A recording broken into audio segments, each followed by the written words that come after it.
प्रवक्ता जी ने जिस दिन से तहसील फतेहाबाद का अध्यक्ष बनाया है, उस दिन से मैंने एक संकल्प लिया है कि तो किसानों की समस्याओं का समाधान, अगर किसानों की समस्याओं का जिस दिन मैं समाधान नहीं कर पाऊंगा, उस दिन अपने पद को त्याग कर घर पर बैठने का काम करूंगा साथियों।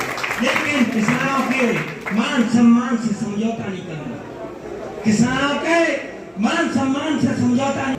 सांस में सांस है, किसानों के साथ हक और अधिकार के साथ लड़ता रहूंगा साथियों।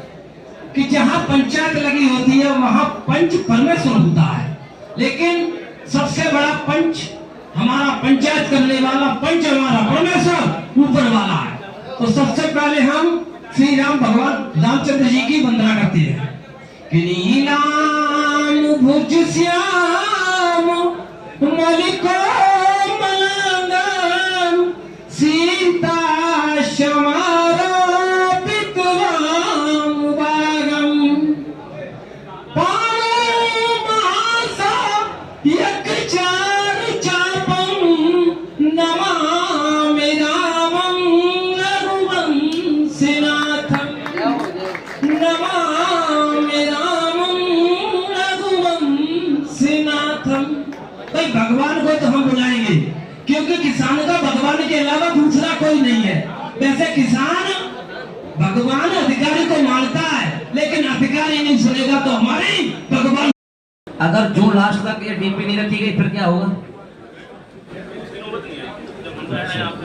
ठीक है, चलो और 10 दिन काटते, कोई बात नहीं।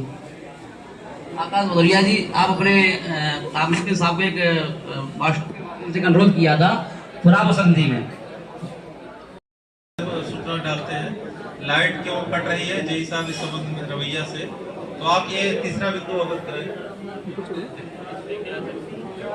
तो क्या कार्रवाई हुई। जो दिन में सप्लाई का क्या है कि 10 घंटा ट्यूबवेल के लिए है निर्धारित सप्लाई किसानों के लिए, लेकिन उसमें क्या है कि जो हमारा कंट्रोल है लखनऊ में, वो दिन में इमरजेंसी कोड पास करता है रोस्टिंग के लिए। अब उसमें भी क्या होता है, जैसे अभी लोड बढ़ गया है, तापमान भी बढ़ गया है, तो वो क्या होता है कि एक दिन पहले बिजली का, जैसे मान लीजिए कि एक आसान भाषा में आपको बताऊं, जैसे वो सिस्टम चल रहा है, जैसे मान लीजिए कि आपने कोई कार्यक्रम हो रहा है, आपने 100 लोगों का बजट बनाया, ठीक है, तो बहुत लोग आपने 150 का बजट बना लेते हैं, और जो गेट होता है वहाँ किसी अपने खास आदमी लगा देते हैं, कोई बाहर से नहीं आया, तो इसलिए हमारा बजट नहीं निकला। सेम वैसे बिजली व्यवस्था भी है कि आज की सप्लाई जो मुझे चाहिए वो एक दिन पहले डिसाइड हो जाती है। लखनऊ में जो हमारा कंट्रोल है वो करता है, लेकिन जैसे गर्मी अभी बढ़ गई है तब उसमें उनको